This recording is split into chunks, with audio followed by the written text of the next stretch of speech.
Hey, it's Mark. Welcome to Single Car Garage. Let me show you a couple of things. I finished both the door panels,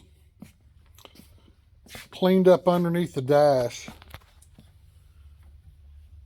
with that trim.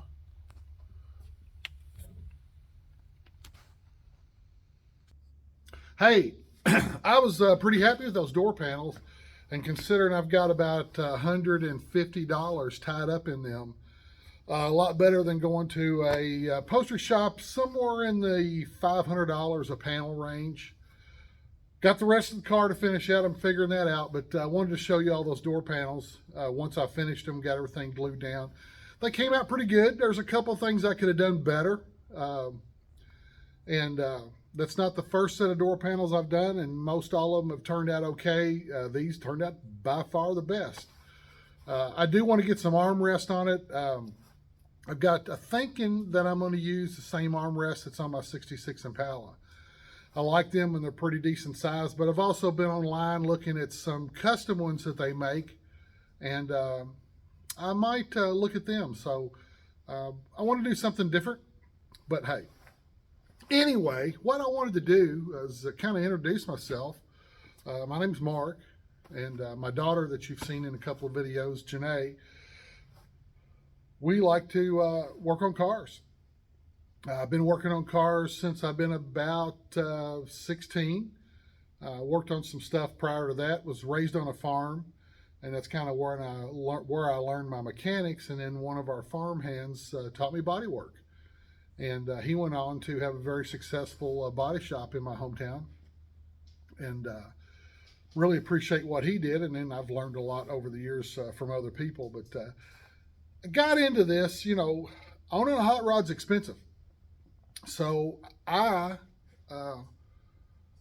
loving cars, wanted a couple of cars, but the only way I could afford them was to be able to learn how to do everything myself. So we do everything but transmissions and rear ends, and we're going to start doing rear ends here before long. My daughter is learning, and so she's going to be the one that's doing them. It's not a hard job. I've helped assemble a couple of rear ends in Chevys, and I haven't done one myself, but we are.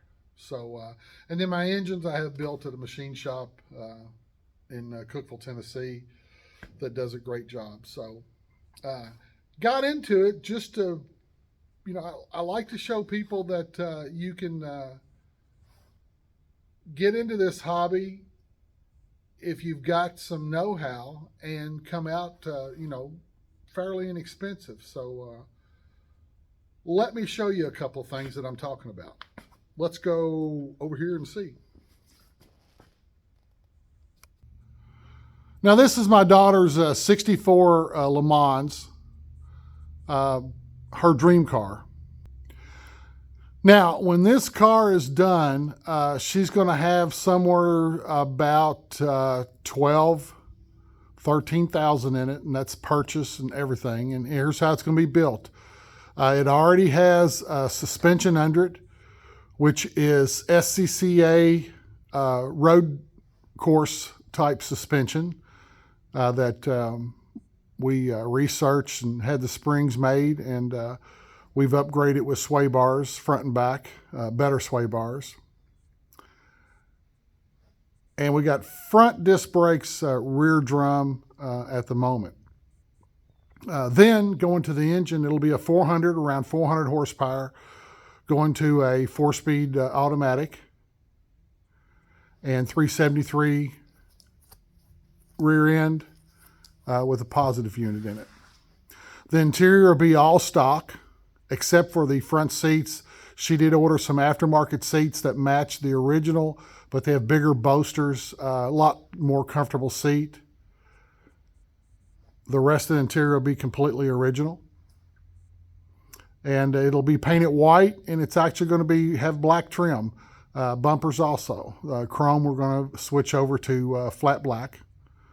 I think semi-gloss black actually is what she decided on. And there's a shot of the suspension. Complete new brake system. new lines, new fuel tank, all that good stuff. Hey, show you that to tell you that, you can go out and build. Paint, if you do it yourself, is usually somewhere around $1,000. Could be cheaper, depending on how much work you got to do. This particular car did not have much rust, but we did put metal back in where there was a few spots. Motor, about $2,000 to $2,500. Or you can go all the way up to $8,000. There's a guy over in Centerville, Tennessee that builds some great engines. Or you go to Butler, and for about anywhere between $8,000 and $15,000, get a stomping motor over there at Butler. So, but hers had about 400 horsepower. It's going to be fuel injected. Her suspension, all that, run her somewhere around $2,000. And the interior is going to run her about $2,000. And then, probably about another $500-600 worth of odds and ends. We did buy this car with most all the rubber, and the window channels and all that came with it. So that's one thing. And that's $300-400 purchase that we didn't have to make. But I mean, you can go out and find these cars and build them and make them look good. And maybe you want a 64 GTO, but a 64 Le Mans can be just as pretty, especially if you do some of your own personalization to it. I'm sure after we paint it white with the black, there's going to be a lot of people go, I don't like that. But as I taught my daughter, build what you like and don't worry about what everybody else likes. So we're hoping to have that done. Power Tour is in June. We're hoping to have it done and ready for the Power Tour in June. The car will eventually get an upgrade to air conditioning, but probably not on the initial build. That will probably come next winter. We'll kind of tear it apart on the inside and get all that put in. It's not too hard of installation. It's just having the cash. She is a teacher, so she is building this on a teacher's budget. And it's about a 2-year build. So could have been a little bit faster if it wasn't for COVID, but that's where we are. We've had to wait. We've had parts that have come in 1 year after we ordered them, which has been amazing. So that is one of them. Now let's go over here and let me show you one other one before I end this video. This 66 Buick Special I bought about a year ago, and I've been collecting parts, and I think I've mentioned in a couple of videos, I'm ready to start assembling everything. We're just kind of waiting for my daughter to be on Christmas break, and we're going to come in and spend one day on this and get all the lines and everything on it, and we'll be ready to go, because I've already got the motor running off a can, but I get my fuel lines in and my brake lines and all that, I'll be able to move it and drive it around. But without paint, without interior, I'm leaving the original interior in it for the time being. It's got a few rips here and there, but I can deal with that. I will eventually do the interior. But this car had a locked up motor in it. Bought it at a decent price. Found a great motor out of a 71 GS to put in it. It's 350. And then tank and all my lines and my brakes and everything run me right at about $600. And then probably another $200 or $300 worth of odds and ends. It needs no rubber. This car set for years, and it doesn't have a lot of miles on it, and all the rubber is good. Body is great. And I'm going to leave it with this crappy paint, and they're going to put Grand National, like the GTA wheels on it, the mesh wheels that came on Pontiac GTAs and came on some Grand Nationals, probably 20-inch. And I think that's going to give it a great look, and that's what I'm going to do with it. So, I mean, here's a car here you could have bought and put together and put some wheels on it and been driving it and I think it's going to be a pretty cool looking car once it's done. for somewhere around $5,000. And then you could go from there after that. If you want to paint it, drive it and paint it. But I just kind of like the look of this original paint, and it's got a little bit of primer here and there where a couple of things have been fixed. I just like the look, and it's not a rat rod. It's just an original Survivor 66 Buick, and that's what it's going to be displayed as, with some upgrades.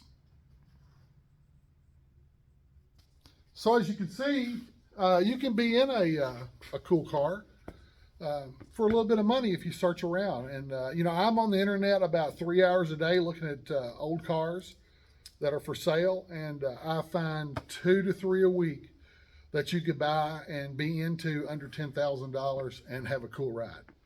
So don't let the fear of all these people that have the $35,000, $40,000 cars, don't let that worry you. I worked on a $40,000 70 GTO, and it was a great car, beautiful, didn't need anything. I had to assemble it. It was got caught at the end of a project, and they just quit on it. So we did the motor and assembled some of it and cleaned it up. It was a great looking car, but I've got right here behind me a 70 GTO that's all original and beat up. And, I just seen drive it as I would that beautiful $40,000, $45,000 car that he had. So, and I love those 70 Camaros and 69 Camaros when you go to these shows, and they're all perfect, but they're not driven. We drive our cars. So, but anyway, started single car garage, 20, 25 years ago. My daughter got old enough to help us, and the reason we picked that name for, as a child and all the way till I was in my 20s, I worked in a garage that was a single garage at my mom's house, and that was my garage, and I kept my car in it. My 66 Impala, I had a 57 Chevy in there, had a 78 Corvette in there, had an old 68 C10 in there, several cars that I did through high school and college. And that was just when we was looking at names for a garage. I was like, well, I started out in an old single car garage working on it, and so that my daughter picked, and it kind of stuck. And we flip a few cars, and we flip a few cars in order to have money to play with our projects. It costs a few $1,000s a year to work on these cars and do a few other things to them. So I'll do some stuff for other people sometimes. I will do some, flip a car for money. I'm retired, so making a living at a garage is not that important, but maintaining it on its own is important to me. So I just love working on cars, and I love getting them up and going, and not necessarily do I ever have the desire to build a show car. So we we're taking in projects all the time. Right now with the Buick and the Pontiac, and I've got a 86 ASC McLaren sitting over in the corner, and I've got an 82 Camaro, which was my second car, sitting over in the corner that I want to do. And I've got a few things. My 70 GTO I want to paint and get it back up. So most of the work is going to be on my stuff, and a lot of car shows on our channel, and just stuff in general. And then I've got a few old cars like that Super B to show you here and there. So hope you all enjoy it. Probably not as entertaining as some of the guys that are on YouTube with all the funny words and stuff. And I'm not going to sit here and beg for people to like, subscribe, and all that other stuff. I do this for myself, to kind of give my 2 daughters and my grandchildren something to watch someday. And when I'm not around, maybe they'll go, hey, I want to see what my old granddad was like. But I just, I watched a lot of this YouTube stuff over the years and wanted to do something, and I was retired, and I wanted to do something that was different. So I started doing this, and I enjoy it. I don't know how long I'll do it. It takes up a little bit of time, I don't try to be professional. I don't do a lot of editing. I basically kind of shoot it the way uh, you see it, and hopefully it's a little bit enjoyable. And I appreciate the people that are watching the videos, and hope you learn a little bit. I'm certainly a backyard mechanic. I wouldn't call myself a professional, but we get into a lot of different things and have a lot of fun. So you'll probably see my daughter a little bit more on the videos when she's off and she's up here working. She lives about 2 hours from me, so I see her about once a month. She comes in and works on her car, and then when she's in the summer, I'll see her probably about a month out of the summer to work on cars. And we'll be on the power tour and good guys and all this other good stuff that we'll have videos of next year. So hey, probably won't do another video before Thanksgiving. I want to wish everybody a super duper happy, wonderful Thanksgiving. I hope you have the time of your life. Get with your kids, get with your mom and dad, get with your cousins, get with your friends. Enjoy it and be thankful for what we have. And it's Thanksgiving. Say a prayer for everybody that has less than us. So have a great one. Probably see you after Thanksgiving. And, I hope this lets you know a little bit about myself and what the heck we do around here. So have a great one. Come back and see me.